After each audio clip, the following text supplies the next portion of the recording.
Ang pakikipag-usap sa kapwa ay nagagawa po ng lahat. Walang taong nasa katinuan ng pag-iisip ang magsasabing hindi pa niya ito nagawa. Ang totoo, hindi na nga natin mabilang kung ilang beses na tayo nakipag-usap sa kapwa, sa ating mga kaibigan, o sa kanino man dahil ito ay karaniwan na nating ginagawa sa pang-araw-araw nating pamumuhay. At dahil sa walang pagbabawal ukol dito at tayo'y malayang makipag-usap sa kanino man kung gugustuhin natin, ay marami ang hindi na nag-iingat sa kanyang pananalita. Kung siya ba ay nakasasakit na ng damdamin ng iba o maaaring siya na ang pinagmumula ng pagtatalo dahil sa kanyang mga sinasabi.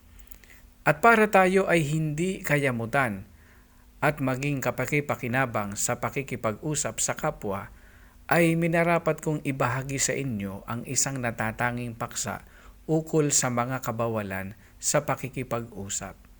Sana po ay pagtiyagaan po ninyong pakinggan.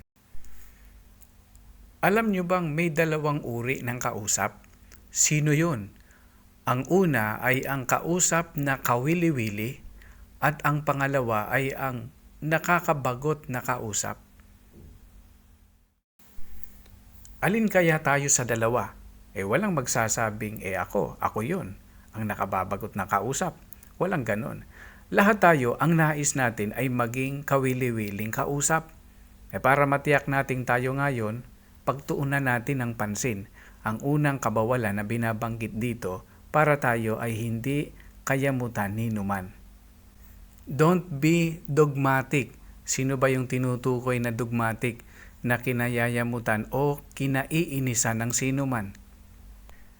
Sila ay yaong naniniwala na siya ang laging tama. Ipinagdiriinan niya ito sa kanyang mga kausap. Kapag bumangon ng pagtatalo o kaya'y may ibang pananaw ang kausap, siya pa rin ang tama. Tanong, ganito kaya tayo? Sana hindi. Paano pa natin makikilala ang mga taong dogmatic? Sila ang uri ng kausap na matigas magsalita, nakakasakit ng damdamin o nakakaupindi. Siya rin ang taong ayaw tumanggap ng katwiran. Walang tama kung hindi siya. Tanong ulit, ganito kaya tayo? Tayo kaya ito? Sana hindi.